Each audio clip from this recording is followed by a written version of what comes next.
Emeric, est-ce que tu peux me décrire ce que tu vois? Ce que je vois.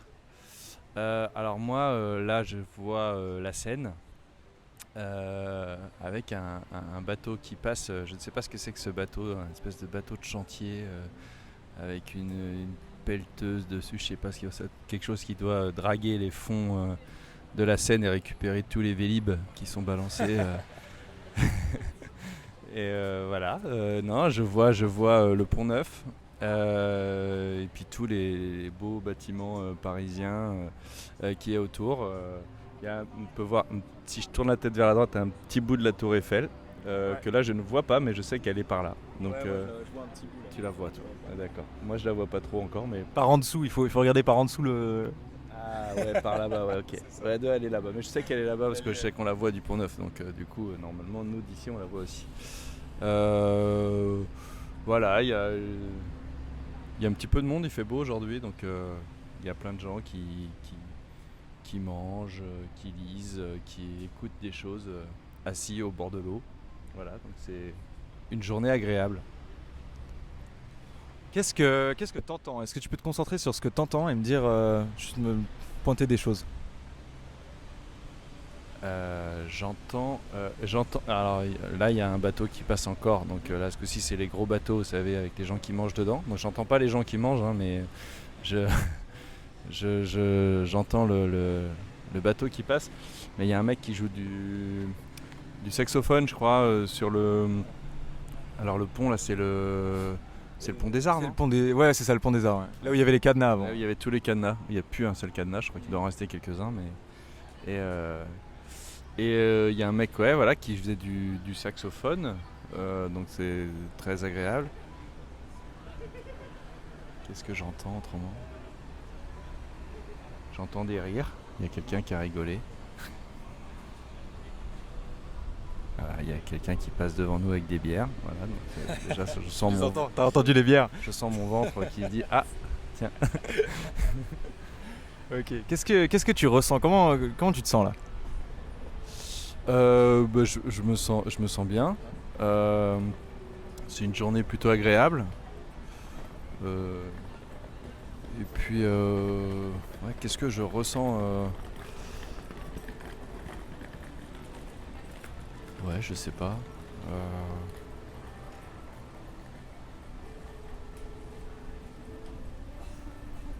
non, je me sens plutôt bien, plutôt apaisé là. Je J'ai du mal moi à savoir un peu toujours ce que je ressens en fait. C'est ça qui est toujours un peu compliqué de savoir. Je sais pas, c'est ce truc des fois que tu le dis après. Je suis sûr qu'après l'interview, je vais me dire ah tiens j'aurais pu dire que je ressentais ça, mais là comme ça je vois pas. Bah, y a pas de mauvaise réponse, Ah hein, ouais, comme je te dis. ouais, je me doute. Ouais. Mais on veut toujours trouver une réponse, hein. Mais des fois il y en a pas. Ok.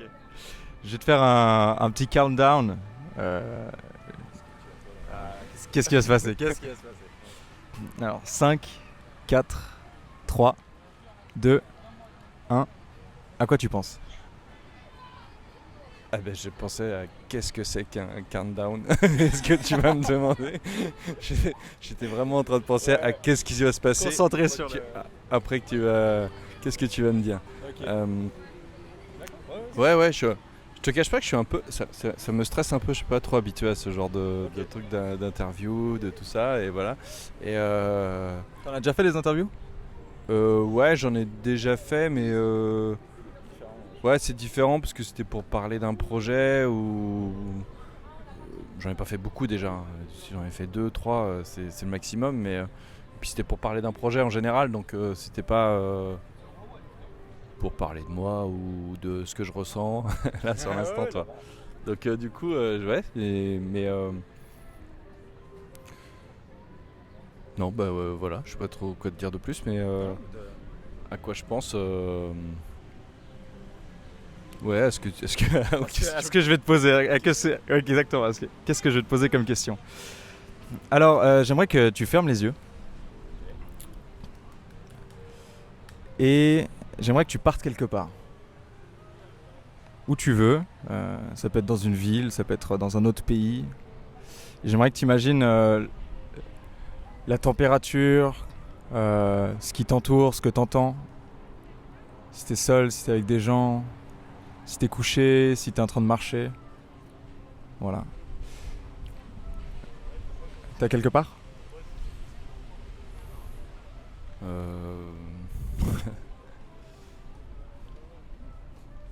Je prends la première chose qui m'est venue en fait. Ouais, tout à fait, ouais. Tu me dis vraiment, là t'es où? Où est-ce que t'es allé? Là, je suis en Bretagne et je suis en train de marcher au bord de la mer. T'es sur le sable, t'es sur de l'herbe, t'es en hauteur? Non, je suis plutôt sur la falaise. Ok, ouais. Genre de sentier côtier en fait qui passe à côté de l'eau. T'es tout seul? Oui, je suis tout seul. Il fait beau? Il fait bon. Après c'est la Bretagne donc il fait beau en Bretagne hein, mais il fait bon frais. Il fait bon mais un petit vent juste qu'il faut quoi. C'est agréable. Alors tu marches sur ce sentier à côté de la mer et au loin tu vois une silhouette. Alors, tu te dis mais qu'est-ce que c'est? Elle se rapproche, tu dis ah, c'est un homme? C'est une femme? C'est un homme. Ok. Il est habillé comment? Et il a un jogging. Tu le connais ou pas? Ouais. C'est qui? C'est mon père. C'est ton papa? Ok. Il a un jogging. Il est de quelle couleur le jogging? Il est bleu. Enfin bleu, blanc, rouge un peu. Okay. C'est un vieux jogging. Un vieux jogging patriote. Ouais, un peu ça, ouais. D'accord. Alors il s'approche de toi, tu lui dis quoi? Je lui fais la bise déjà. Ouais. Et puis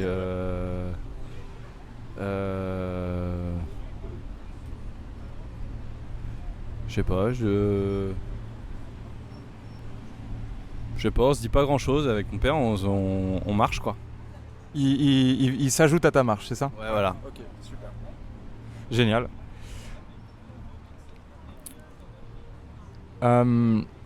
Tout en fermant les yeux, j'aimerais que juste tu prennes 10 secondes pour te rappeler le plus de détails possible sur ce que tu as vu au début de l'interview. Tu sais, tu m'as décrit.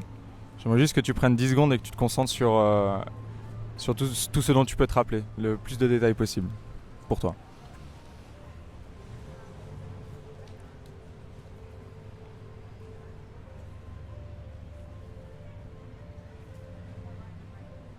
Tout ce que j'ai décrit tout à l'heure en fait. Ouais, tout ce que tu arrives à te rappeler du paysage qui était devant toi.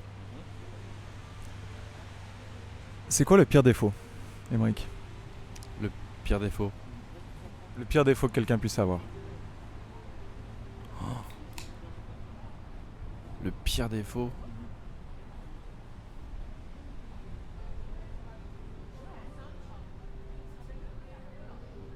Je sais pas.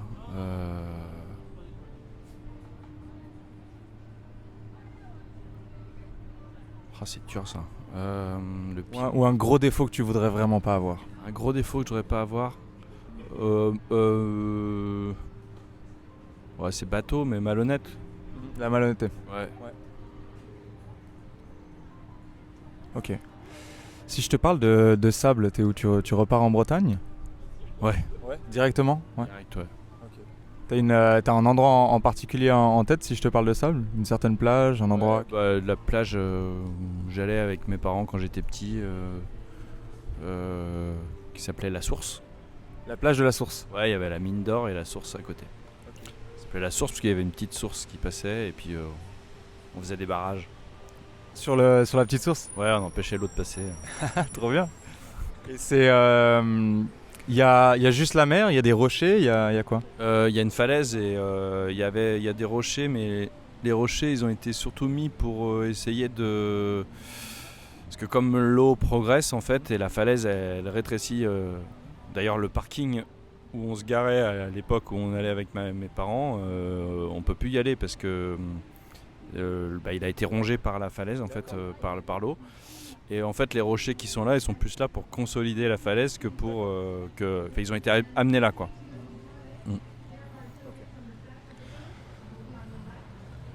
La meilleure qualité. Ou une super qualité.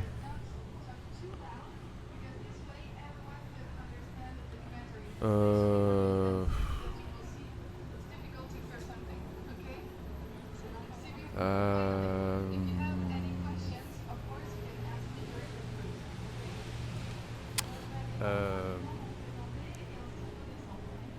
Y a pas de stress, hein, tu prends tout ton temps vraiment. Je suis en train de chercher, mais je l'ai, mais je cherche le nom. Tu peux la décrire hein, si tu veux aussi.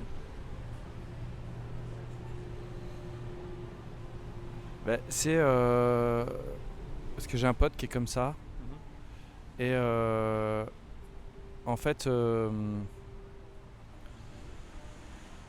il est et moi j'aimerais bien être comme ça aussi, mais malheureusement des fois, mais je le suis pas toujours. Il est toujours, il est pas jaloux. C'est-à-dire que c'est rien à voir avec l'amour ou quoi que ce soit, mais ou jaloux de la réussite des autres et tout ça. Ouais. Il est toujours heureux pour les autres en fait. Et je trouve que ça c'est une bonne qualité de se réjouir toujours et de voir le côté positif de tout le monde en fait. Ce que des fois on voit pas, et moi je sais que des fois je suis un peu comme ça, je vois un peu le négatif, et quand j'ai vu le négatif j'ai du mal à aller voir plus loin. D'accord. Alors que je pense qu'il y a du positif chez tout le monde, et en fait et moi j'ai un pote qui est comme ça et qui voit toujours le côté positif de tout, et je pense que ça doit faciliter la vie. Ouais. C'est sûr. Alors si on faisait un voyage ensemble, bon, on oublie évidemment qu'on se connaît pas, mais on fait un voyage ensemble, on part quelque part, où est-ce qu'on partirait? Juste tous les deux. Tous les deux. Ouais, toi et moi. Toi et moi.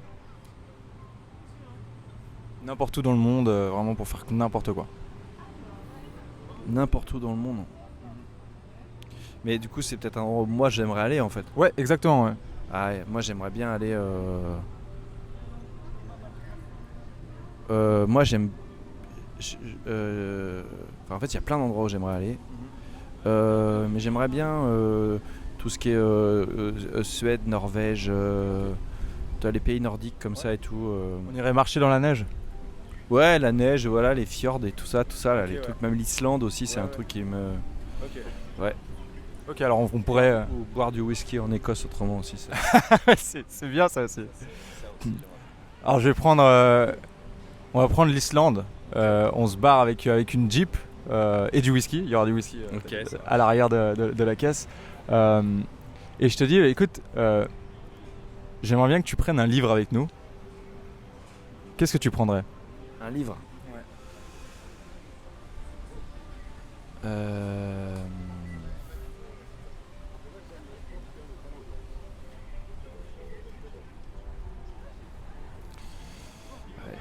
Moi je suis pas un grand lecteur en fait, en vrai. Ça peut être une pièce si tu veux, ou ça peut être. Ouais, en fait les pièces c'est bien, mais c'est pas. Attends, je réfléchis. Parce qu'une pièce c'est un truc qui se joue, et c'est un truc qu'on lit nous pour pouvoir le jouer. Bien, pour l'apprendre et tout ça, mais c'est un truc qui s'entend, qui se regarde, le théâtre, et pas qui se lit en général, même si y en a qui sont très agréables à lire, mais non, un livre.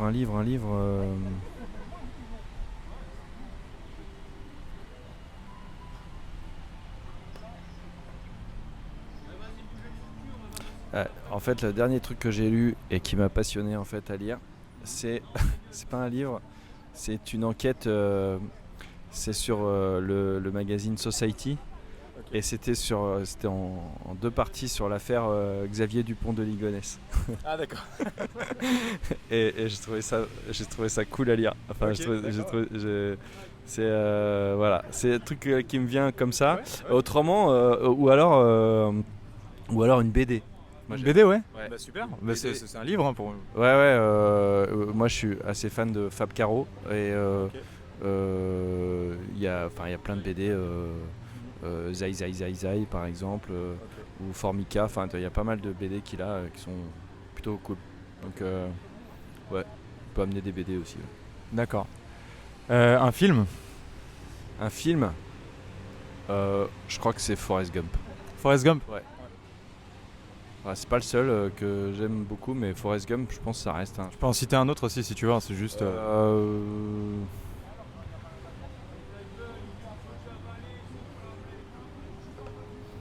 C'est marrant, c'est un film que j'ai pas vu, que autant Forrest Gump je l'ai vu plein de fois, que celui-là c'est un film que j'ai pas vu beaucoup mais qui m'a beaucoup marqué, c'est La vie est belle de Benigni. Ouais, ok, d'accord. Et je sais pas pourquoi j'y pense là, mais ça fait partie des films au Cercle des poètes disparus aussi. Ouais, bien sûr, avec Robbie Williams. Ouais, aussi, ouais. Celui-là, ça c'est pareil, ça c'est des films qui m'ont pas mal marqué, ouais. Ouais, c'est sûr, hein, quand même. Là, pour le coup, Dead Poets Society, si t'es comédien, c'est... Toi, tu parlais de projet, on parlait de projet tout à l'heure, et on m'a proposé, et malheureusement, on n'a pas réussi à avoir les droits, mais j'ai Une adaptation des potes qui voulaient adapter le Cercle des poètes disparus, et ils voulaient que je joue le prof. Et donc ça aurait été trop cool, mais malheureusement on n'a pas les droits, donc parce que là ça va se jouer, là il y a un Ah ouais, ça va se jouer. il y a un mec qui a racheté les droits là, et Ok. du coup qui va le jouer, et je sais plus comment il s'appelle, mais voilà, donc c'est un truc qui va se faire bientôt, je pense. Enfin, Une musique ou des musiques, qu'est-ce qu'on écouterait? qu'est-ce qu'on écouterait? Alors moi, à la base, les musiques que j'écoutais le plus, surtout quand j'étais plus jeune, moi j'étais un gros fan de Red Hot Chili Peppers. Ouais. J'ai fait partie d'un groupe un peu de rock avec des potes quand j'avais 20 piges. T'étais batteur? J'étais bassiste. Ah ouais. C'était un des deux, c'est sûr. Ah. T'as la gueule. Voilà. Non, j'étais bassiste. Et j'aurais aimé faire de la batterie. Mais bon. Mais ma mère ne voulait pas m'acheter de batterie quand j'étais petit, parce qu'elle me disait je vais pas t'acheter un truc qui coûte hyper cher pour que t'en fasses 3 fois. Et elle aurait eu raison, parce que j'en aurais fait que 3 fois, je me connais. Donc les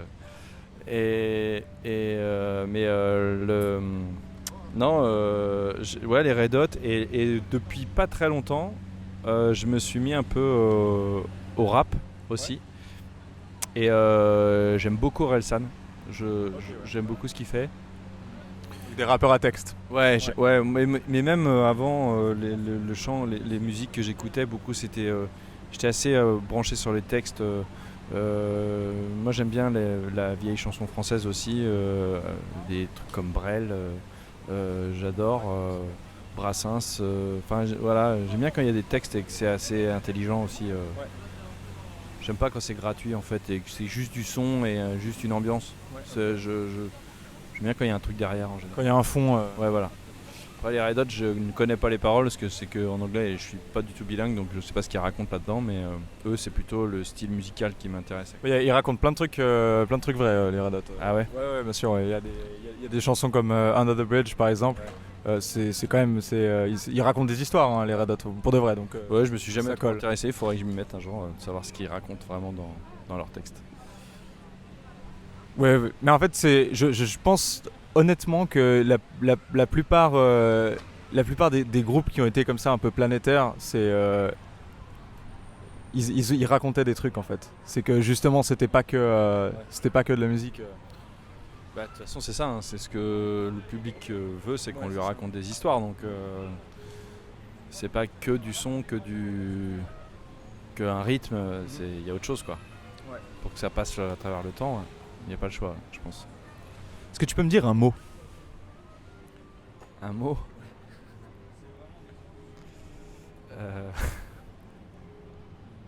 Un mot que j'aime bien? Ouais. Moi j'adore le mot dégueulasse. Dégueulasse. Voilà. Un verbe? Un verbe?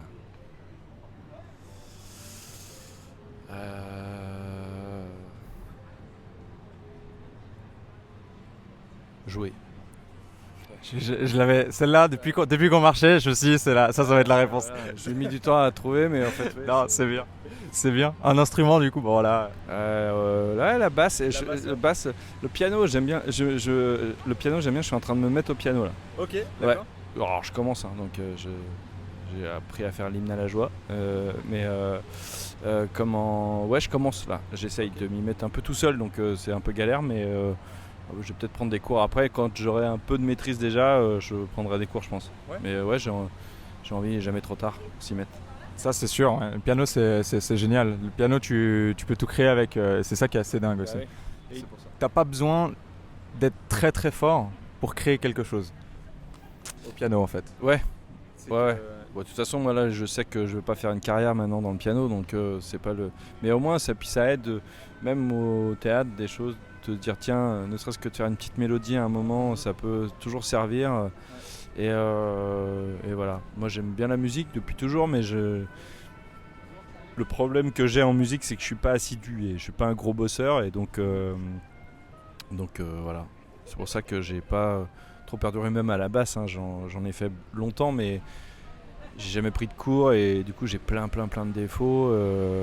Puis là, j'en ai pas fait depuis longtemps, mais puis la basse, c'est pas un instrument que tu fais tout seul chez toi. Bien sûr, ouais, c'est ouais. vraiment un instrument d'accompagnement, donc faut essayer de de s'y mettre, mais c'est voilà. Non, le piano, c'est pour ça que j'essaye de m'y mettre un peu.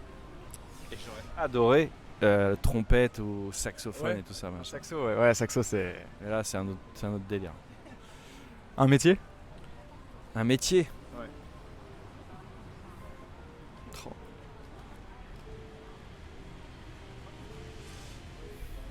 C'est marrant parce que j'ai en train de réfléchir pour pas dire des trucs trop clichés. Tu dis ce que tu veux, vraiment. Hein.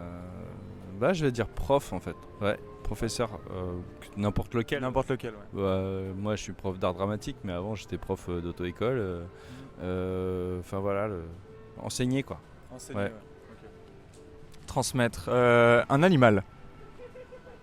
Un animal. Le chien. Le chien. C'est le seul animal de compagnie que j'ai pu avoir à un moment. Ouais. Le meilleur compagnon, en fait, objectivement. Ouais, j'aime bien, ouais. J'aime bien. Un objet. Un objet.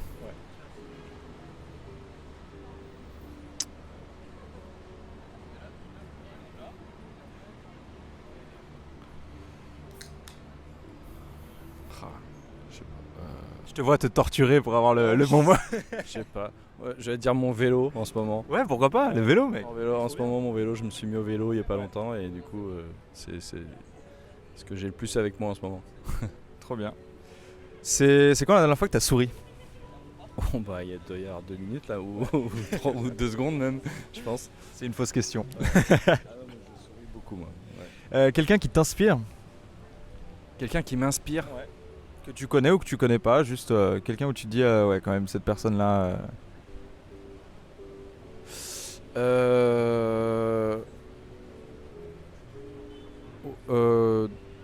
Dans le métier, je dirais, mais qui m'inspire pas seulement dans le métier, mais dans tous les interviews que je vois de lui, ce serait Alexandre Astier. Ok, ouais, bien sûr. Parce qu'à chaque fois même quand il parle de n'importe quoi, d'éducation, de la société en général, je suis toujours pas loin d'être d'accord avec lui, et je trouve que c'est toujours assez sensé. Et en fait, j'ai l'impression que ce que je pense depuis un petit moment, il le dit, et il met des mots sur ce que je pense en fait en règle générale. Donc et je sais pas, je trouve que c'est un mec qui a un vrai regard sur la société et tout ça. Et puis après, moi j'aime beaucoup ce qu'il fait artistiquement aussi, mais ouais, c'est pas seulement ça aussi, c'est même dans la façon dont il travaille, j'ai cru comprendre. Enfin, je crois que c'est un mec qui fait pas passer de casting, il fait travailler des gens qu'il a vus. Moi, je sais que j'ai un pote qui a joué dans le Kaamelott, le film, parce qu'il l'avait vu jouer au théâtre, et ils sont restés en contact, et ça marche comme ça. Je crois qu'il n'y a même pas de casting pour travailler avec lui. Et moi, c'est un mec avec qui j'aimerais beaucoup travailler, ou au moins avoir la chance de le voir travailler, quoi, je pense. Je sais pas, c'est un mec qui m'inspire beaucoup. Ouais. Il y a une anecdote marrante avec. Tu connais Baptiste Le Caplin? Oui. Il y a une anecdote marrante où justement. Enfin, je crois que c'est Baptiste Le Caplin, mais il devait faire un prime ou quelque chose en live, quoi. Et du coup, il devait écrire un truc avec Alexandre Astier pour commencer le prime. Et du coup, c'était un truc, il fallait que ce soit un peu drôle, tu vois, qu'il y ait une espèce que ce soit une blague, quoi, entre guillemets, qui vienne faire de l'humour sur scène. pour lancer le truc. Ils avaient 2 jours pour écrire le truc. Et donc Baptiste Le Caplin, il va voir Alexandre, puis il dit bah on écrit et tout, puis Alexandre dit ouais. Puis il mange, et puis il dort, et puis machin, et puis après il dit ouais, il faudrait peut-être qu'on écrive un truc jusqu'à 30 minutes avant le prime, où Baptiste Le Caplin pétait un câble, il disait non mais attends, mais on est obligé d'écrire un truc maintenant là, parce que sinon c'est la merde. Et puis il a dit bah ok, tu veux écrire, on va écrire. Puis ils ont écrit un truc et puis ils l'ont joué et tout le monde a kiffé. Donc ouais, c'est vrai que cette méthode de travail, peut-être il a des façons de travailler justement très instinctives comme ça. Et ouais, il a un truc, moi j'ai un interview de lui, il disait ça, pour que ce soit plus instinctif pour ses comédiens, il leur donne, dans Kaamelott par exemple, il leur donne le texte, et des fois genre juste 1 heure avant quoi. 1 heure avant de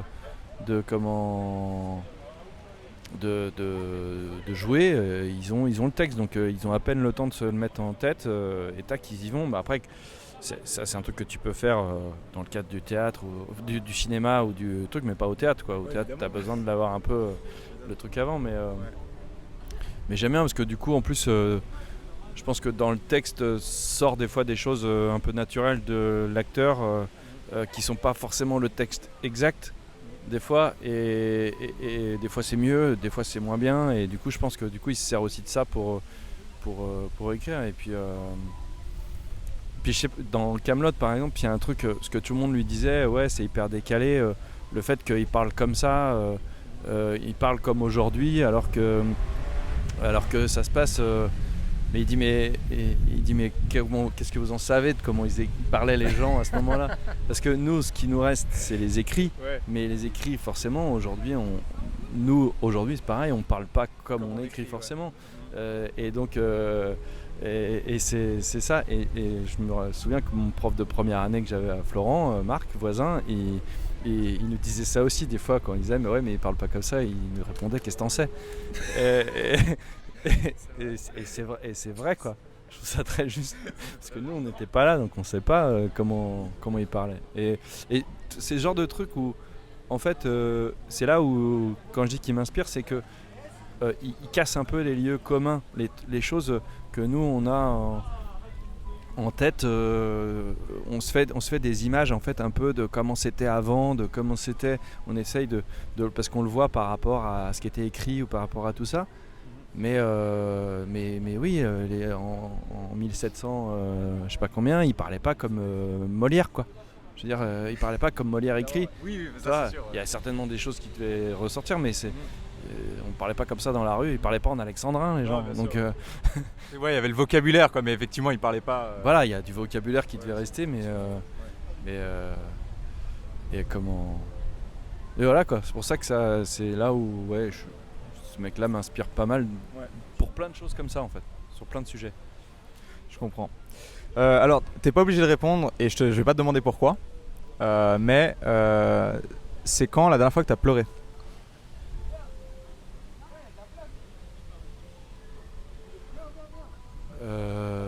La dernière fois que j'ai pleuré, bah vraiment ouais, c'était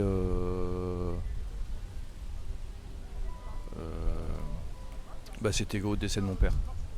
Il y a pas longtemps, là, il y a 6 mois à peu près. Ouais, je crois que c'est là.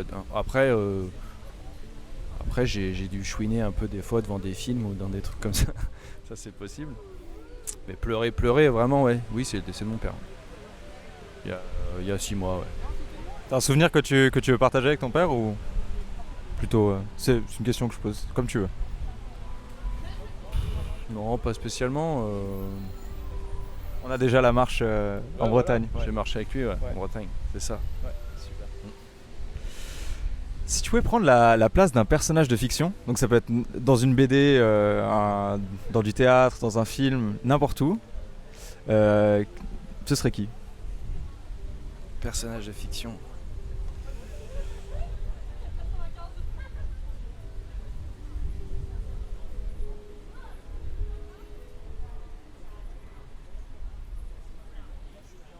Je sais pas, il y en a plein qui pourraient. Ça doit être cool quand même. La plupart des Avengers déjà, ça doit être pas mal. Spider-Man, je pense que ça doit être pas mal. Ouais. Spider-Man. Ouais. C'est pas le fait de grimper comme ça, les toiles et tout. Moi, c'est toujours. La première fois que j'ai vu Spider-Man, je me suis toujours dit, oh, putain, parce que moi j'aime beaucoup le foot aussi. Et je me dis, ah la vache, si on avait quelqu'un qui a les pouvoirs de Spider-Man, il devrait être hyper fort au foot. Tu sais, c'est cette image où, le premier avec, comment il s'appelle, Tobey Maguire, là, où il va pour se faire frapper par le mec dans le couloir du lycée. Et en fait, lui, il voit le mec arriver quasiment au ralenti. Et du coup, il l'évite assez facilement. Et puis, il sent les trucs qui arrivent derrière. Et je me dis, si tu avais ça au foot, tu serais Imbattable en fait. Tu serais imbattable, tu serais trop fort quoi. Tu serais meilleur que Zidane. Ok, donc tu serais Spider-Man qui joue au foot en fait. Ouais, j'aimerais bien. Ok. En équipe de France. Ouais, bah, du coup, carrément. Ouais. Ok. Mais Mbappé, c'est un peu Spider-Man du foot. Mbappé, c'est un peu Spider-man du foot. On peut le dire. On peut être fier. Je crois qu'il a il a des super pouvoirs à mon avis. Tu penses, ouais. Ouais, je pense. Si tu pouvais prendre un rôle de théâtre, juste comme ça, que t'aimerais bien jouer. Ivanov. Ivanov. Ouais. Direct. J'ai la scène, la première scène qu'on avait choisie en début d'année. C'était le début de Ivanov avec Borkin, où il revient bourré du truc. Donc, c'était une super scène. Ouais, bah moi alors moi j'ai découvert Tchekhov quand j'étais en première année à Florent. Je me suis mis à lire ça parce que je me disais tiens, il faut que je lise du Tchekhov parce qu'il paraît que c'est un truc connu. Et parce que moi je suis arrivé à Florent, j'étais vraiment nul en termes de. T'étais pas nul, tu savais juste pas. Ouais, j'avais aucune connaissance. Je crois que je connaissais Molière, mais je sais même pas si j'en avais déjà lu un en fait. Okay. Et du coup, quand j'étais en première année et en deuxième année, je me suis dit bon, t'as du retard un peu en termes de culture théâtrale, et donc il faut que tu lises des trucs. Et donc je me suis attaché directement au classique, notamment. Donc Molière beaucoup et surtout Tchekhov. Et en fait, en plus, je me suis rendu compte que Tchekhov était un fan de Molière à la base, et qu'en fait il y a des... Moi je trouve qu'il y a des choses qui se ressemblent. Je trouve que Ivanov il a un truc un peu d'Alceste dans Misanthrope. Je trouve qu'il y a un truc qui c'est pas tout à fait le même, mais il y a un truc d'un mec qui est pas tellement heureux dans sa vie et qui en a marre des autres, comme Platonov et un peu Don Juan. Enfin il y a un truc un peu aussi qui est vide quoi. Il y a un truc à combler, il arrive pas. Ouais. Et moi Ivanov, j'ai découvert cette pièce. Je l'ai fait en parcours de rôle quand j'étais en deuxième année à Florent. D'accord. Donc j'ai joué un peu, mais j'ai joué 10 minutes quoi. Et ouais, je kifferais vraiment que quelqu'un un jour me dise tiens Aymeric, moi il y a des moments où je me dis tiens le monter et tout, mais le monter et jouer Ivanov, enfin faire les deux, je trouve ça compliqué. Ouais. Puis même je trouve qu'aujourd'hui monter des pièces classiques comme ça, des fois je trouve ça difficile parce que c'est des pièces qui sont tellement connues.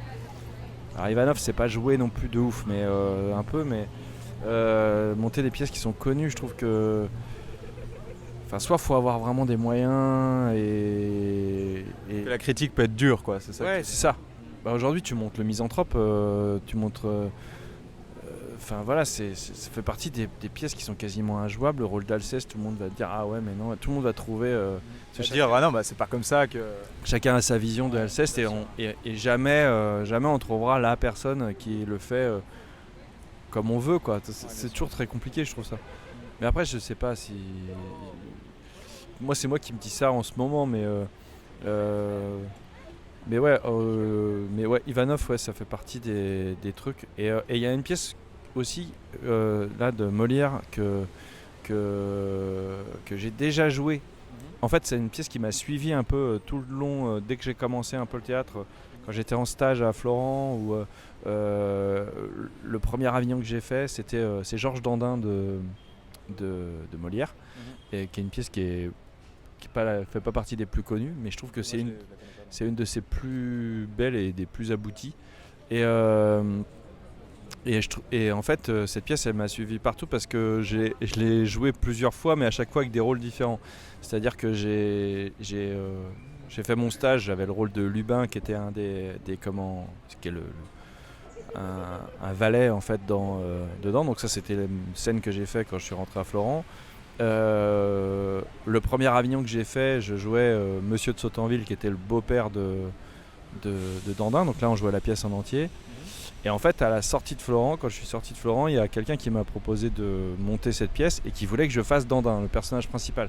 Et je trouve que ce rôle, moi, c'est un rôle qui me va bien et je sais que j'ai adoré le jouer. Malheureusement, on l'a répété beaucoup, mais on n'a pas eu l'occasion de le jouer parce qu'il y a le Covid qui est passé par là. Puis après, les chefs de projet ont un peu lâché l'affaire. Et du coup, je ne sais pas si ça repartira un jour, mais je suis toujours un peu frustré de ne pas avoir... joué ça.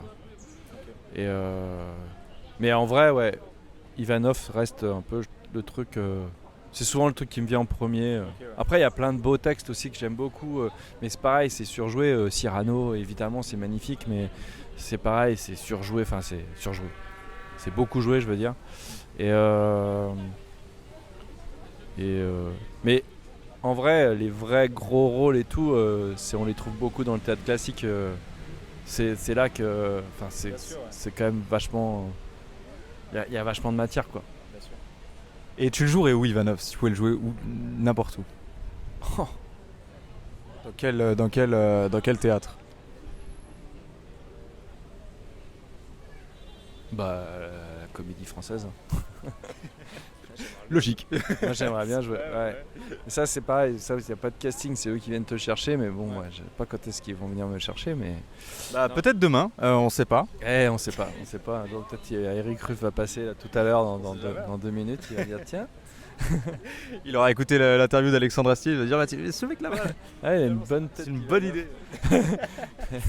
Et non, mais ouais, si. Moi, ça c'est un truc. Et en fait, en plus, le pire, c'est que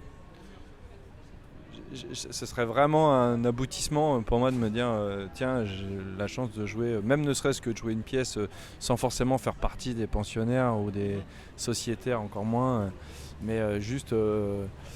Mais bon, ça, je sais que c'est un truc qui a très peu de chances d'arriver parce qu'ils vont chercher dans les écoles nationales, ils vont chercher un peu. Et donc, faut se faire repérer, quoi. Donc, ce serait pas tout de suite, mais bon. Il y a bien des gens qui ont été pris, donc pourquoi pas nous, hein. Mais ouais, ça serait cool, ça.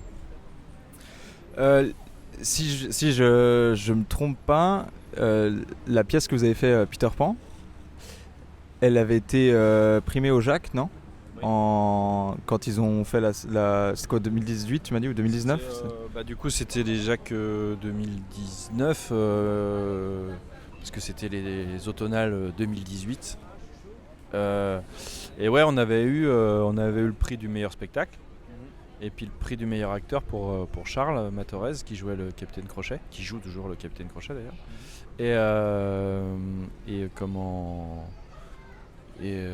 Ouais, c'était notre TFE. Ça, c'était vraiment cool. Ça, c'est vraiment un vrai bon moment à Florent notamment parce que on a. En fait, c'est le genre de truc. On monte un projet, on est 13 comédiens dessus, et en fait tout le monde nous dit vous êtes tarés, 13 comédiens, ça marchera jamais, vous pourrez pas le vendre. Et en fait, nous, on n'avait pas comme but de le vendre. On s'est dit si on le fait pas là, on le fera jamais. On a la chance d'avoir une école on a des locaux pour pouvoir monter un truc, on a de la régie, on a des trucs, on sait qu'on n'a pas de droit à payer parce que c'est un truc d'école, et donc on se dit on le fait, et puis on verra bien. Et en plus, on s'est même jamais dit on verra. Nous, on s'est dit on se fait un kiff, on monte Peter Pan et basta. Et en fait ça a hyper bien marché, les gens ont accroché très vite, donc on a été sélectionné pour le festival des Automnales, et puis les Automnales, ça a encore bien marché, et puis on a eu le prix, et puis à ce moment là on s'est regardé les 13 enfin les 15, parce qu'on avait 2 personnes avec nous aussi qui nous aidaient, que ce soit pour la régie ou pour la mise en scène et tout ça aussi. Donc en tout, on était 15, et on s'est regardé, on s'est dit il faudrait peut-être essayer d'aller voir plus loin. Et certains ont voulu faire Avignon, moi je voulais pas. En vrai, j'étais très trouillard moi sur ce truc-là, parce que j'avais déjà fait des Avignons avant qui s'étaient pas très bien passés, et je sais à quel point Avignon ça peut être dur pour une compagnie. Et donc j'ai fait un peu le mec qui qui freine un peu des cas de fer. Mais malgré tout, j'ai quand même suivi le groupe parce que comme tout le groupe voulait y aller, j'ai dit bah ok, allons-y. Et puis en plus, je savais très bien qu'à la fin, j'allais leur dire vous avez eu raison de m'embarquer dans ce truc-là parce que et en fait, Avignon, ça a très bien marché. On a vendu quelques dates grâce à ça. On est parti jouer à Casablanca. On a eu des trucs cool en plus, quoi. L'Opéra de Toulon, salle de 1000 places, un peu genre, on a l'impression d'être vraiment à salle Richelieu de la Comédie Française. C'était vraiment un truc assez incroyable. Et après, on a refait un autre Avignon. Donc on a eu une année de pause parce qu'il y a eu Covid, mais on a refait un autre Avignon, donc celui post-Covid en plus, qui était compliqué, mais nous on s'en est plutôt bien tiré aussi dans cet Avignon-là. Puis là on a vendu pas mal de dates aussi, et aujourd'hui on fait la pièce qu'on joue le plus, tout ce qu'on en est dans la compagnie, on a tous des trucs à côté, mais celle qu'on joue le plus c'est Peter Pan, et du coup dans ces cas-là je repense à tous les gens qui nous ont dit n'y allez pas parce que ça va être trop compliqué. Et je trouve que c'est bien la preuve que, en fait, faut juste pas se dire il faut que ça marche, il faut faire en fait. Tu fais quelque chose et puis, si ça doit continuer, ça continuera. Là, nous, on a une tournée à partir de septembre. On retourne à Casablanca, on va en Corse, on va traverser quasiment toute la France. On n'a pas non plus 50 dates, hein, mais on en a quand même, je sais pas, entre 15 et 20, ce qui est déjà énorme pour un truc à 13 comédiens. Et on se paye, et on est payé, quoi. C'est pas un truc bénévole. Donc mais faut pas moi je me souviens, les TFE, tout le monde dit ça, c'est un truc qui m'a toujours fait rire. Quand on venait de proposer un TFE, on disait ouais mais parce que moi j'ai comme objectif c'est de le sortir après. Et en fait les 3/4 du temps, les gens qui disent ça, le TFE ne sort jamais, quoi. Et nous Ils sont trop concentrés sur après. Ouais, puis en fait, c'est que. En fait, faut surtout déjà se faire. En fait, je pense qu'avant tout, alors c'est facile à dire comme ça, mais faut avant tout se faire plaisir et faire vraiment quelque chose qu'on a envie de faire. En fait, à Florent, j'ai déjà assisté à des gens qui discutent de faire des TFE, de choses comme ça, et tu te rends compte qu'ils veulent faire un TFE pour faire un TFE, parce que ce serait dommage de partir de Florence sans faire un TFE. Et ils ont raison en soi. C'est pas la bonne raison. Mais en fait, l'idée c'est de trouver la bonne raison. Moi, avec Nico, mon pote qui joue Peter Pan, on était au bar et à un moment il me dit tiens, j'ai envie de monter Peter Pan, ça serait cool et tout ça, mais c'est de l'idée c'est presque un délire, quoi, de se dire ouais en fait. Et puis c'est peut-être là la sincérité de la pièce du coup. Ouais. Et moi, à ce moment-là, je lui dis, vas-y, viens, on le fait. On était en fin de 2e année. Je dis, vas-y, l'année prochaine, on le fait. Après, on s'est entouré de gens. On a demandé à Marine de nous rejoindre parce que nous deux, lui comme moi, on sait très bien que monter un dossier, monter un truc, en fait, on a besoin. On va le faire, mais on a besoin d'être plusieurs aussi pour insuffler un peu une dynamique. Parce que sinon, comme il y a plein d'étapes, il y a un moment où trop la flemme, on n'a pas fait l'étape et puis du coup ça s'arrête là. Et du coup en fait on a fait, je trouve, les bons choix à chaque fois de trouver les personnes. Puis en fait les personnes, les choix, c'était des choix qui s'imposaient d'eux-mêmes. C'est des potes, c'est des gens avec qui on avait envie de travailler. Et aujourd'hui on a notre compagnie, on a toujours envie de travailler ensemble. On a envie de créer, on est sur une création sur un nouveau spectacle qu'on veut faire. On a commencé les résidences et ça c'est trop bien. C'est comme ça que ça démarre, parce que tu vois, on parlait comédie française, les trucs comme ça, machin, il va venir nous chercher, Astier et tout. Et ça c'est de la connerie en fait, parce que ce qu'il faut c'est créer soi-même. C'est comme ça que ça marche. Et après tu as des gens qui vont venir te chercher parce qu'ils t'ont vu dans des trucs que tu as fait.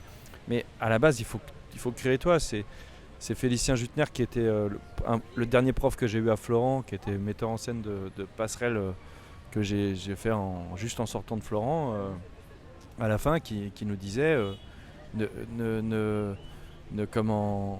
créez vous-même des choses, attendez pas qu'on vienne vous chercher, attendez rien des agents, de tout ça, voilà.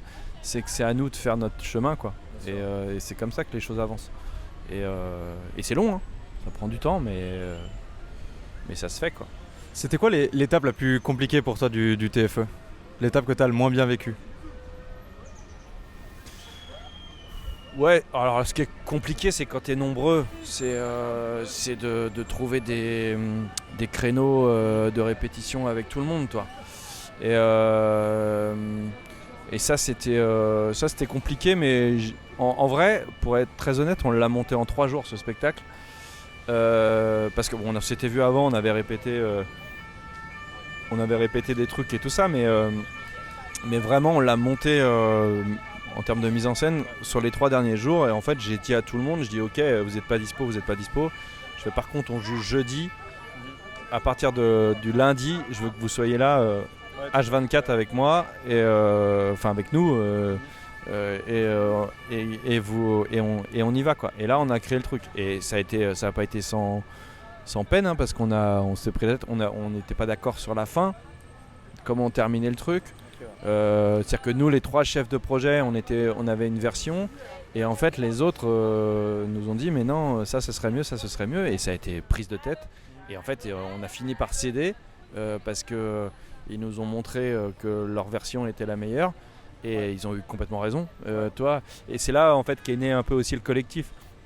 C'est qu'au départ on était 3 chefs de projet, c'était nous qui prenions un peu les décisions et en fait on s'est rendu compte que les gens, les autres membres de l'équipe, ils se sont tellement investis dedans, ils ont tellement aimé le projet et ils se sont tellement investis que du coup ils se sont comment dire Identifié.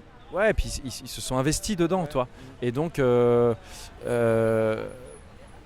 là que c'est devenu un collectif.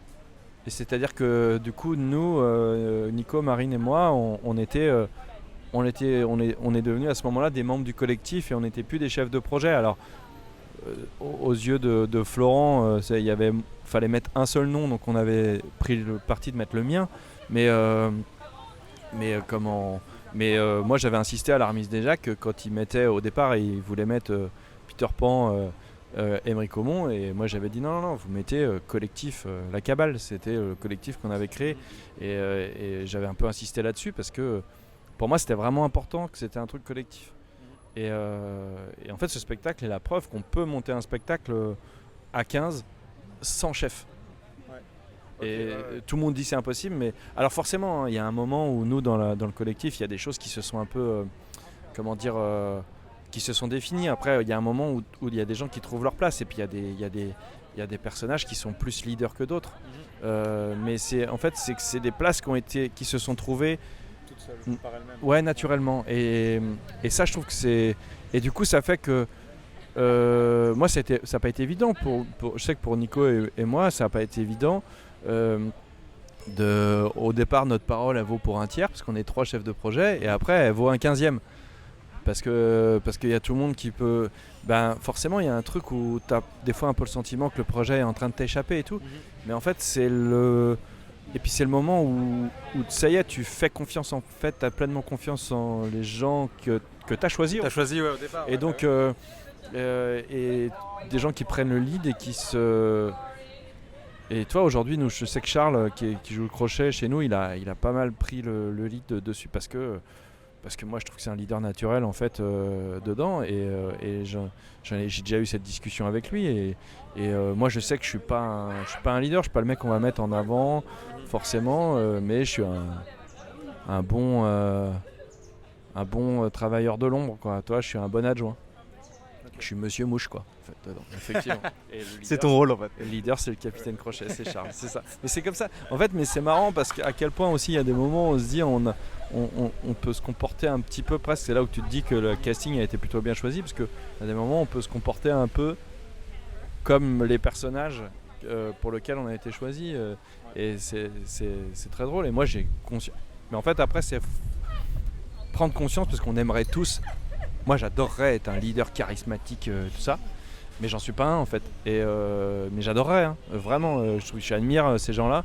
Mais moi c'est un truc que je sais pas faire, j'ai besoin d'avoir l'avis de tout le monde, j'ai besoin de partager. Et t'as accepté ça.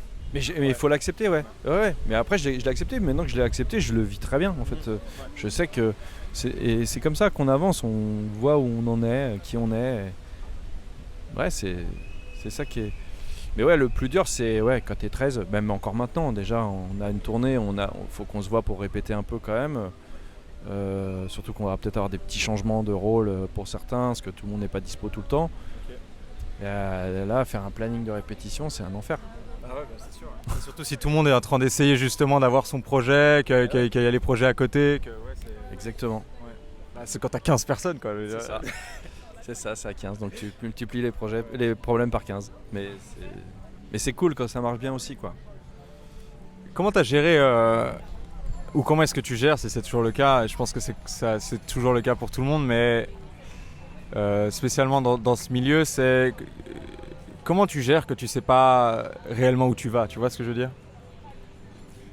Surtout quand tu sors de Florent, tu te dis ok, alors je vais essayer de faire ce projet-là, tu vois, en fait, t'as pas vraiment de vision structurelle, tu peux pas te dire.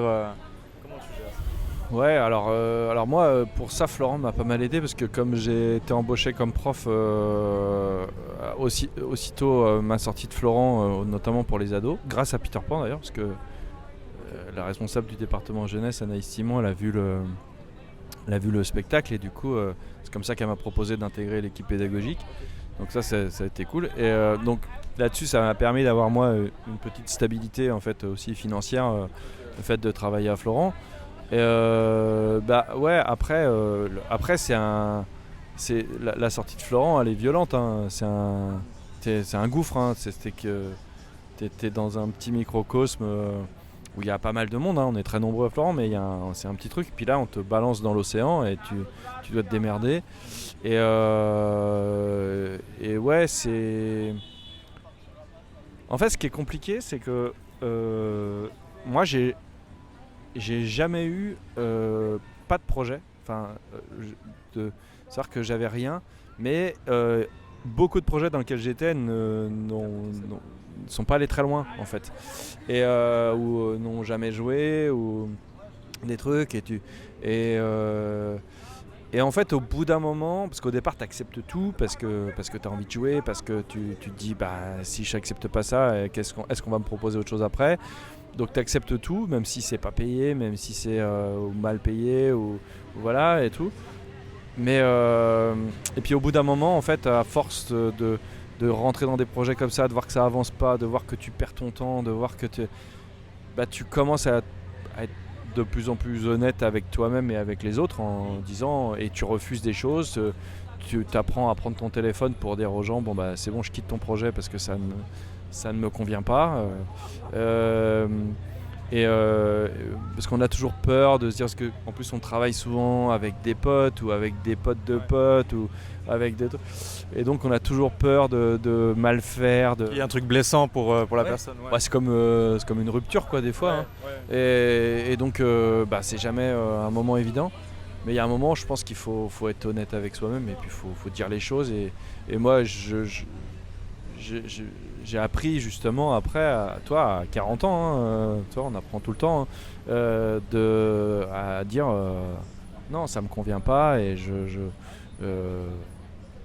parce que ça, en fait, c'est un truc qui t'occupe beaucoup l'esprit. Ouais. J'ai vu des projets dans lesquels j'étais où ça me prenait la tête et je voyais pas d'issue. Je voyais pas comment les choses allaient avancer. À chaque fois, il manquait des comédiens, à chaque fois, il manquait des trucs. Il y avait toujours quelque chose qui allait pas. En plus, c'est un projet où on était nombreux, où on savait très bien avant qu'on soit payé pour ça, ça allait être long. Et ce qui est dommage, c'est que le projet était vraiment bien et que et l'équipe était super. Mais il y a un moment, faut savoir dire. Et une fois que tu dis bah stop, bah, tu revis en fait un peu quoi. Tu revis un peu parce que tu te dis ça y est, je suis débarrassé de ça. Et maintenant parce que c'est le truc qui t'occupe l'esprit. Et moi je sais que je suis assez cérébral et ça me prend la tête quoi. Il y a des choses qui me prennent la tête. Des fois tu te lèves le matin et se lever le matin en étant serein de savoir ce qu'on va faire dans la journée et que ce qu'on va faire ça va nous plaire, c'est quand même plus agréable que de se dire putain je vais aller en répète, ça me fait chier, j'aime pas le projet, j'aime pas le truc. Et donc savoir dire non en fait c'est un truc qui est compliqué dans ce métier. Ouais. Pouvoir fermer des voies pour pouvoir voir où est-ce qu'on va en fait. Mais en fait c'est parce qu'en fait on a toujours l'impression, en fait on est dans un métier on ne sait jamais. Oui. C'est-à-dire que on va te proposer un court-métrage CLCF, donc étudiant, pas payé, tout ça. Et puis tu te dis, et moi je me suis dit aussi, ouais mais on sait jamais, hein, le mec là, il est en école, ça se trouve c'est le futur Besson ou le futur Scorsese, quoi, toi on sait pas. Et si moi j'ai joué dans ses premiers trucs, peut-être qu'il me rappellera. Ouais. Mais non, ça n'arrive jamais. C'est pas que ça n'arrive jamais, mais et du coup, mais c'est bien de se dire ça parce que ça fait de l'expérience. Ouais. Mais il faut y passer par là, de toute façon. Mais on est toujours, on sait jamais. Mais en fait, si, on sait. Enfin, on le sait, mais on le sait après, quoi. C'est ça le problème. Ouais, après, il faut accepter la décision qu'on a prise, quoi. Ouais, ça, c'est... C'est exactement ça. C'est de pas regretter les décisions qu'on prend. Et voilà, moi j'ai refusé des trucs juste après l'avoir refusé, j'ai regretté. Et puis en fin de compte, l'avenir m'a laissé penser que j'ai eu raison de refuser en fait. Ouais, ok. Mais on sait pas en fait. Si tu vivais à une seule heure de la journée, ce serait quelle heure? Une seule heure. Ouais. De 15h à 16h.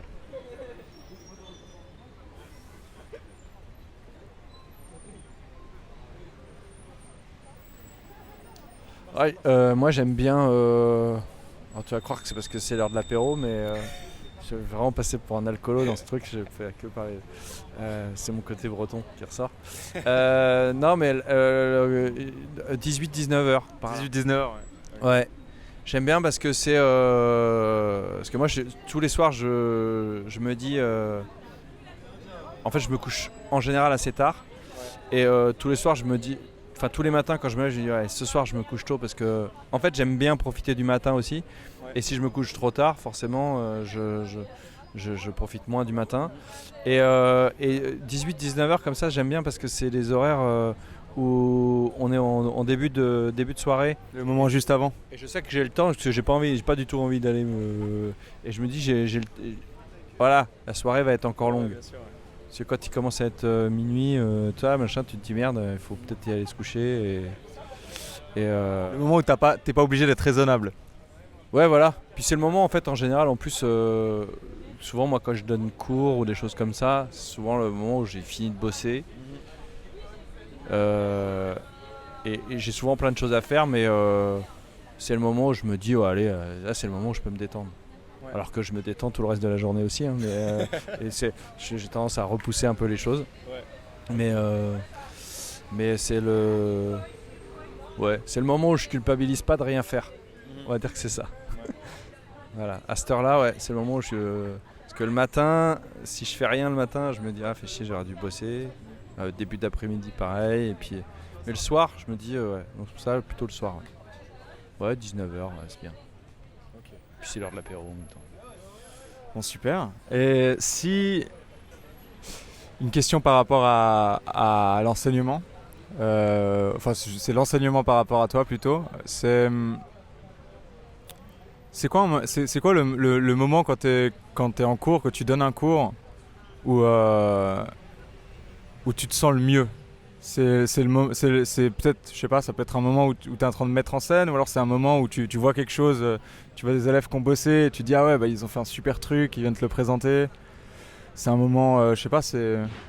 Qu'est-ce qui toi vraiment te plaît le plus là-dedans? Alors moi, en fait, le moment que je préfère, et c'est pour ça que à chaque fois les débuts d'année, je me dis j'arrête l'année prochaine, j'arrête d'enseigner, j'en ai marre. Et puis au bout d'un moment, je finis toujours par dire ah non, en fait quand même c'est cool, et donc je vais continuer. Parce qu'en fait c'est souvent au début tu as un groupe et en fait il y a un moment en fait où ça s'apprivoise, le prof, De créer une dynamique. le groupe qui se crée, eux ils deviennent potes entre eux. Toi t'es le prof, donc et il y a un truc, et c'est le moment en fait où tu sens, il y a toujours un moment, enfin il y a des fois où tu l'as pas, hein, ça arrive, et c'est le moment où tu sens que ça y est, les élèves sont avec toi en fait, c'est que ça y est, moi je suis je suis assez parano en tant que prof, c'est-à-dire que si je donne un cours et que je vois deux élèves en train de discuter, ou en train de rire, je suis en train de penser qu'ils sont en train de rire de moi en fait. Et toi, Je suis un peu comme ça, alors que les 3 quarts du temps c'est pas le cas, mais ça doit C'est-à-dire qu'ils s'en foutent de ce que tu dis, qu'ils trouvent pas ça intéressant. voilà, ou qu'ils s'en foutent, ou que ça les intéresse pas, et que c'est le truc.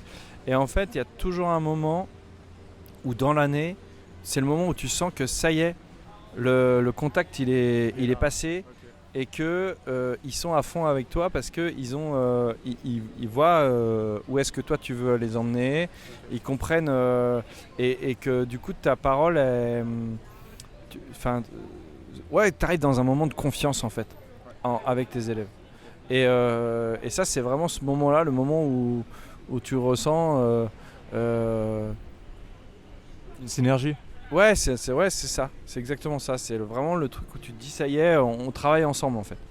C'est pas moi d'un côté et eux et les élèves, c'est le moment où ça y est, le discours il passe, tu sais que ton discours il passe, tu vois qu'ils sont et qu'ils comprennent ce que tu veux amener, puis surtout qu'ils commencent à l'appliquer au plateau, évidemment, parce que c'est comme ça que tu le vois d'ailleurs, c'est que ça commence à appliquer au plateau, que il y a et j'aime bien les moments où des fois où pendant tout un cours où même pratiquement des fois on passe pas au plateau parce qu'on a passé énormément de temps à discuter, à parler du métier, à parler du truc, et ça c'est les moments que j'aime bien en général. Alors pas le faire tout le temps parce que le but c'est quand même de jouer, mais et de voir surtout qu'à ce moment là t'es pas en train de faire toi un cours magistral sur qu'est-ce que l'école plus tard, le jeu d'acteur plus tard. Non, c'est vraiment, il y a un échange quoi, c'est un vrai échange. Et ça c'est intéressant. Et d'ailleurs souvent si les discussions sont longues, c'est parce que aussi les élèves posent plein de questions et ça c'est un moment que j'aime bien dans ce métier. Parce qu'en fait nous on est dans l'art dramatique, on est les profs notamment à Florent et dans beaucoup d'écoles, on est considérés comme des professeurs acteurs en fait. C'est-à-dire que on n'est pas des pédagogues au sens large du terme. On n'a pas fait l'IUFM pour être un stit et tout ça. Nous, on est comédiens et en fait, on amène. Alors, il y a des profs qui sont comédiens, il y a des profs qui sont metteurs en scène et en fait, nous, on amène notre savoir-faire, notre vision de ce métier, et on l'amène dans l'école et on propose ça aux élèves. Alors ça passe avec certains élèves, moi ma méthode elle va passer, et puis avec d'autres ça passera pas du tout. Et c'est ça qui est bien aussi dans une école comme Florent, c'est que tu as plein de profs et du coup tu peux changer de prof déjà, ça arrive que tu changes en cours d'année, puis tu peux faire des classes parallèles, tu peux avoir un tel et à la fin tu fais ta sauce quoi, tu fais ta tambouille et tu sais ce que toi te convient, parce qu'il y a autant de on n'apprend pas à des comédiens à être tiens toi t'es un acteur qui ressemble un peu à Pierre Ninet, je vais t'apprendre à faire du Pierre Ninet, toi je vais t'apprendre à faire du Dujardin, et toi Marion Cotillard quoi. Enfin toi c'est pas comme ça, c'est pas on met pas les gens dans des cases, c'est chacun est singulier. Et l'idée c'est d'essayer d'accompagner ça quoi. Ouais. Et c'est là où moi je l'ai pas connu parce que je suis arrivé à Florent après, mais moi j'ai pas connu François Florent, mais j'ai vu récemment pas mal de choses qu'il a pu dire ou qu'il a pu faire. Et effectivement, il considère les profs plus comme des accompagnateurs et des guides plus que comme des pédagogues. Et c'est dit qu'on est des éclaireurs plutôt, c'est ça, et je trouve qu'il a raison, et je pense que c'est ça qui a fait aussi la force de cette école, je pense.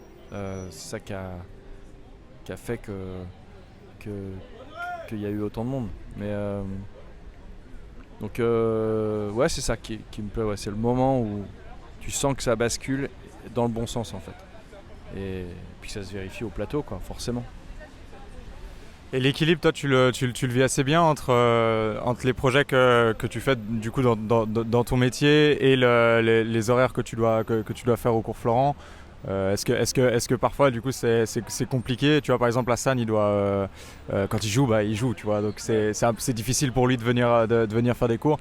Est-ce que toi cet équilibre il est venu tout seul? Est-ce que c'est compliqué? Moi je joue beaucoup moins qu'Hassan déjà, donc forcément c'est plus facile. Mais moi justement je suis à un stade aussi où je pense que même si j'aime beaucoup enseigner, je vais garder, je pense, le fait d'enseigner, mais je vais essayer d'en faire beaucoup moins en enseignement pour me consacrer un peu plus au fait de jouer, pour aller un peu aussi chercher, parce que là moi je me laisse un peu aller à attendre un peu que mon agent m'appelle pour me proposer des trucs, et c'est pas, il n'y a pas toujours des trucs et tout ça, et donc là maintenant l'idée c'est quand même d'aller, et puis de prendre du temps pour créer des choses, parce qu'au bout d'un moment, s'il n'y a personne qui te propose du travail, c'est à toi de le créer dans ce métier. Et donc, c'est de me reconcentrer sur des choses comme ça. Moi, je sais que j'ai eu l'occasion de jouer un seul en scène à Avignon il y a quelques années. Et en fait, l'idée de faire un seul en scène, ça me trotte dans la tête de plus en plus. Mais il faut prendre le temps, il faut l'écrire, il faut le faire, faut le mettre en scène, faut créer le truc. Et forcément, quand tu es occupé par Florent, surtout que moi j'ai plein de classes différentes, bah t'es un peu bloqué. Et là, je pense que l'année prochaine, j'ai prévu d'essayer d'en faire un peu moins, de façon à dégager beaucoup plus de temps pour jouer. Parce qu'à la base, je suis comédien et pas prof de théâtre, même si enseigner me plaît beaucoup. Mais puis il y a un moment aussi, je pense que à force de trop enseigner, il y a un moment où moi, là, j'y prenais moins de plaisir cette année, par exemple. J'en ai pris moins de plaisir. C'était trop pour toi. Ouais, en fait, trop de choses que tu voulais faire à côté que tu ne pouvais pas. Bah, c'est pas ça, c'est surtout que j'ai beaucoup de classes différentes. Ouais. Et du coup, plusieurs programmes, plusieurs trucs. Ouais. Et puis tu vois, là ça va s'arrêter à la fin de la semaine prochaine, parce que je vais avoir tous mes spectacles qui vont tomber la semaine prochaine. Et puis tu arrives au bout, tu as l'impression que tu n'es pas prêt, que rien n'est prêt et tout ça. Et puis on verra, et puis je pense que ça se passera bien. Mais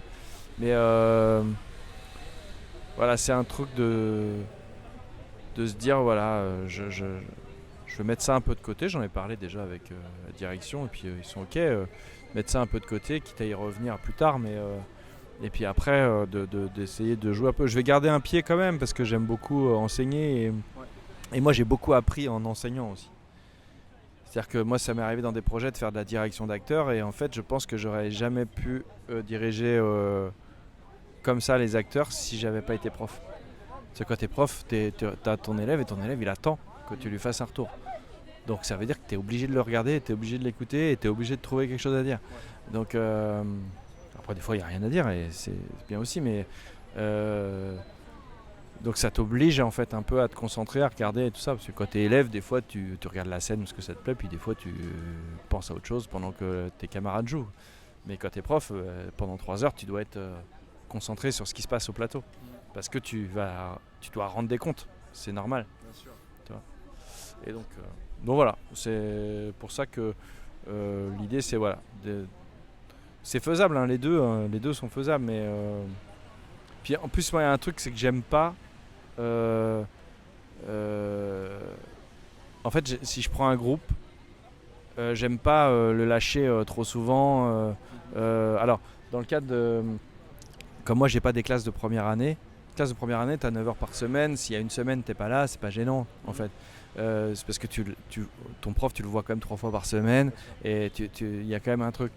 Dans le cadre de cursus jeunesse, tes élèves tu les as une fois par semaine, tu les as pas pendant les vacances. Ouais. Donc en fait il y a quand même beaucoup moins de cours. Ouais. Donc si à un moment pendant 3 semaines t'es pas là parce que t'es parti en tournée je sais pas où, tu loupes énormément avec eux, et à la fin c'est juste pas possible. Et moi ça c'est un truc qui est ça. Là, je vois, j'ai mes spectacles, j'ai des profs, des collègues qui sont des fois absents parce qu'ils jouent et tout. Je me dis, mais comment ils font moi, je pourrais pas, quoi. Ouais. Je pourrais pas être absent, là. Là, moi, en ce moment, on me propose des trucs. Je dis, bah, moi, le mercredi, je peux pas, et le samedi, je peux pas pour l'instant. Mais ça va bientôt s'arrêter, donc voilà, quoi. Ils ont tous, c'est assez intéressant. Alors l'avantage qu'on a eu quand même avec Hassan, du fait que ce soit un acteur confirmé qui joue partout, qui fait plein de projets, c'est que parfois il n'était pas là, et du coup on a eu plein de profs. Ouais. Donc en première année c'était quand même assez dingue de pouvoir, en tout on a eu 5 profs différents. Donc c'est pas quelque chose que la plupart des gens ont, en plus de ma classe parallèle, et c'est super intéressant justement de voir comment tout le monde travaille parce qu'il y a il y a une façon de faire.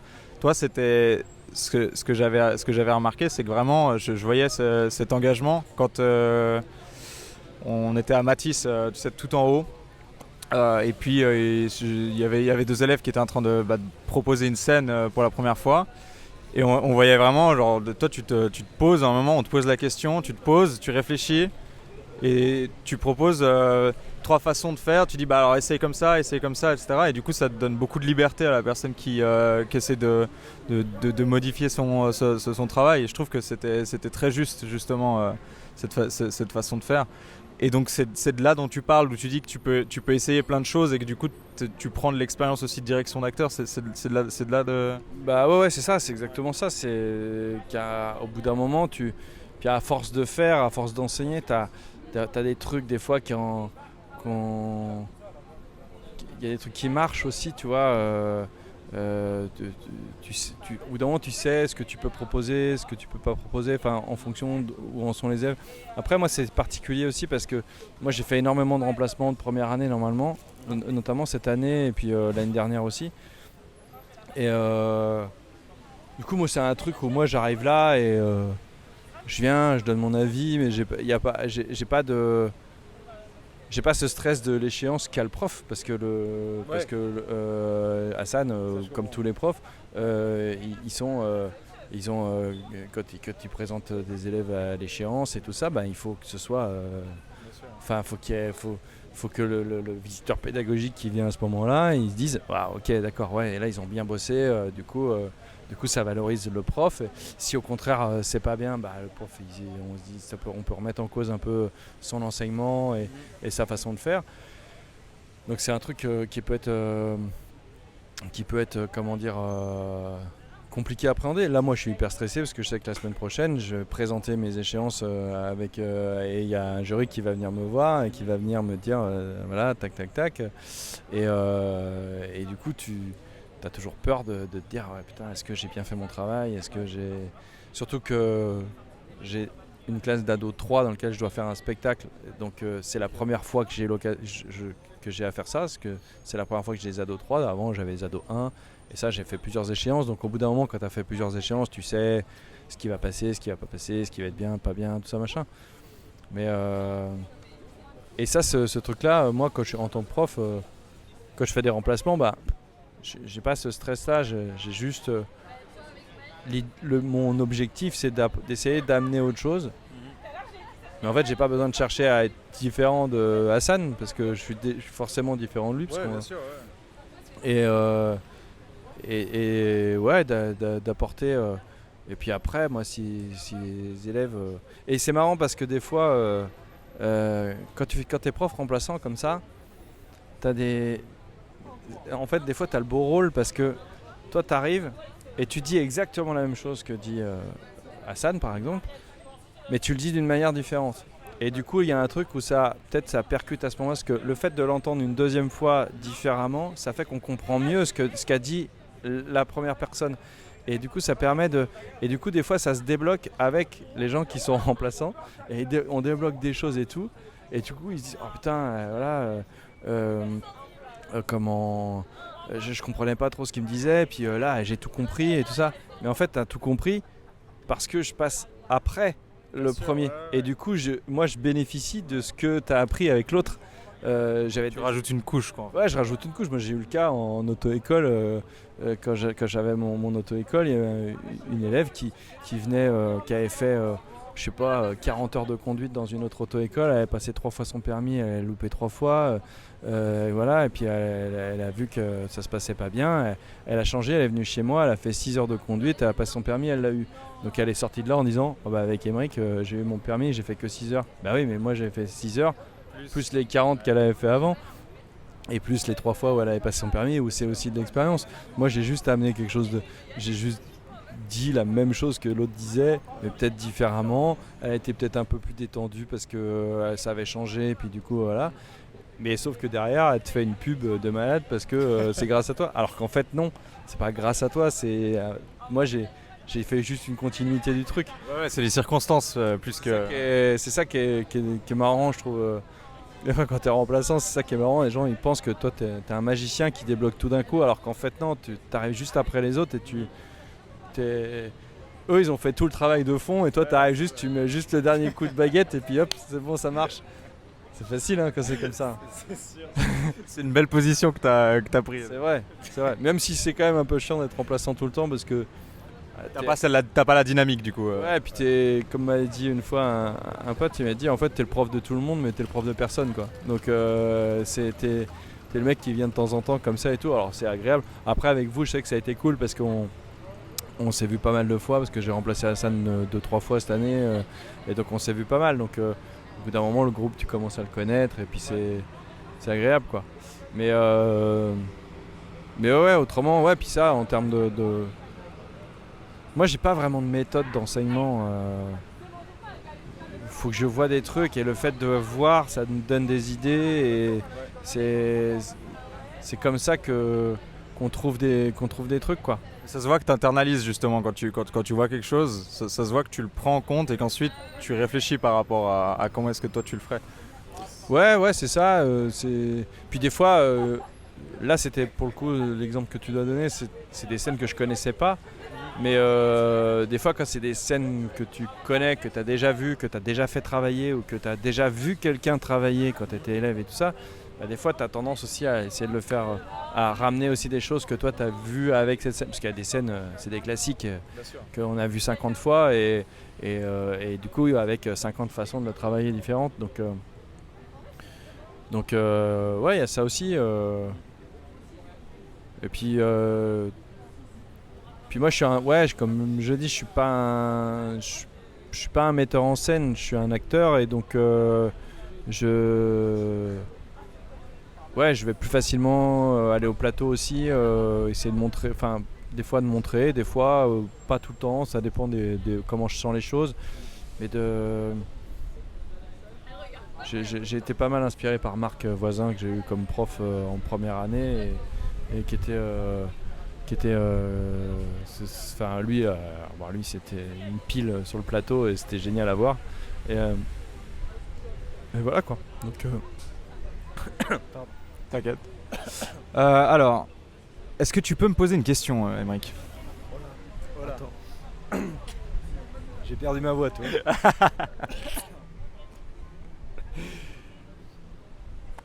Te poser une question. C'est pas important. En fait la question est pas importante. Ce qui est intéressant, c'est quelle question tu poses. Là, je te mets une pression. Là. Je vais te poser une question qu'on a déjà tendance à pas. C'est une question très simple. C'est comment tu vas, toi. Tu veux que je te réponde? Si tu veux. Il n'y a pas de mauvaise réponse. Hein. C'est bien. Tu t'as repris. Écoute, ça va. Comme je t'ai dit au départ, c'est comme la personne. Parce que la dernière interview que j'ai faite avec un mec qui s'appelle Antoine, à la fin de l'interview, je dis toujours tu peux me poser une question parce que c'est intéressant de savoir ce que les gens vont poser comme question. Parce que tu peux en poser plein, et puis tu as eu des idées de questions avant. Et il me dit t'es heureux? Je dis mais t'es un dingue. Et il y a un petit qui passait comme ça qui a fait c'est subjectif. Je dis oui, c'est exactement ça. Je te dis voilà, je fais ma division. Là hier j'étais frustré de ouf parce que je fais de la composition musicale au-delà de ce que je veux faire dans le théâtre. Et donc parfois je suis en train de montrer une pièce en fait où chacun a un thème au piano. Et donc je construis la musique, j'écris la pièce et puis j'ai mes idées de mise en scène et j'ai les personnes avec qui que je veux mettre en scène. Et donc il y a un jour où tout se passe super bien, où j'écris un truc qui est top et puis ensuite je leur envoie, ils sont contents, on le travaille, c'est super cool, j'ai le thème parfait avec le piano, etc.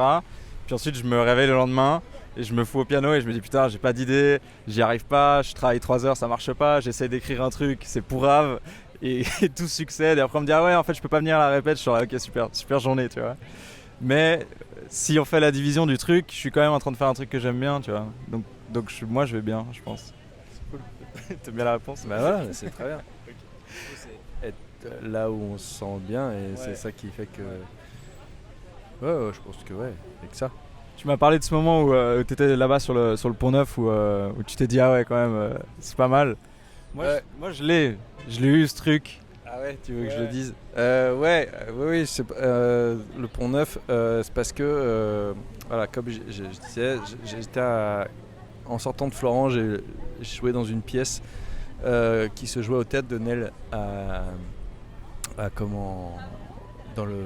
côté là, du Pont Neuf. Et en fait, je me plaisais pas du tout dans cette pièce. Je la trouvais pas bien, la mise en scène était pas terrible. Et en fait, j'avais presque honte de montrer ça. J'ai des potes qui venaient me voir et moi je sortais juste de Florent. Et du coup, je me sentais pas vraiment bien. Et je disais même, alors que d'habitude je dis jour je vais jouer. Et quand des gens me demandaient ce que je faisais le soir même, je disais je vais travailler. Donc déjà quand je commence à dire je vais travailler pour aller faire du théâtre, c'est un peu dommage. Et en fait, en sortant du métro, donc métro Pont-Neuf, je traverse le Pont-Neuf pour aller au théâtre. Et c'est à ce moment-là en fait que, avec la vue sur les bâtiments parisiens, la Tour Eiffel qui scintillait, c'est à ce moment-là où je me suis dit putain, il y a quand même des gens plus malheureux que toi dans la vie. Toi, tu étais là, tu es dans une des plus belles villes du monde en train de partir jouer une pièce de théâtre et d'être payé pour le faire. Ce qui était en plus là, une des premières fois où j'étais payé pour faire ce métier. Et donc, c'est le moment où j'ai pris conscience de la chance que j'avais et de dire arrête de te plaindre et vas-y quoi. Et donc, après j'ai continué à me plaindre un peu, forcément, parce qu'on ne change pas, mais ouais, c'est vraiment le moment où j'ai pris conscience de ça. C'est pour ça que c'est un peu par hasard qu'on est venu par ici, mais après, quand j'ai vu qu'on n'était pas loin du Pont-Neuf, j'ai dit tiens, on va aller par là. C'est un très bon choix, moi je trouve qu'on est plutôt bien là. On est pas mal. Mi-ombre, petit arbre, la Seine, le Pont-Neuf, et on est assis sur un banc alors que tout le monde est assis par terre. Je veux dire, il y a quand même On est pas mal. Il y a un bon setting quoi. Est-ce que tu peux recommander quelqu'un pour une interview, donc de dire par exemple lancer l'interview à quelqu'un? C'est un truc que je fais, genre en gros à chaque fois pareil pour les élèves, à la fin de l'interview je dis lance l'interview à quelqu'un et puis après je les contacte. Ah ok.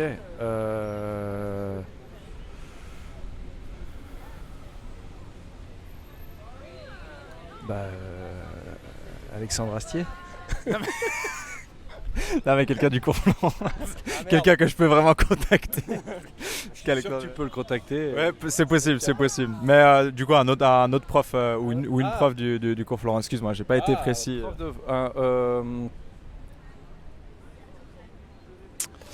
Il y en a plein ouais. En tête.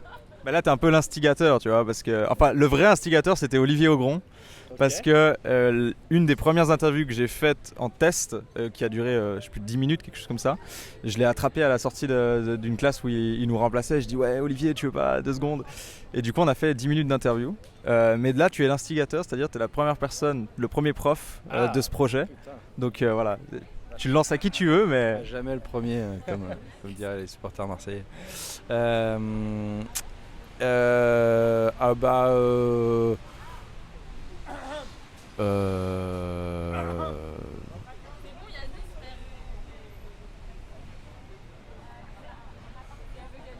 Marc Voisin. Marc Voisin, c'est parti, j'arrive. Ok.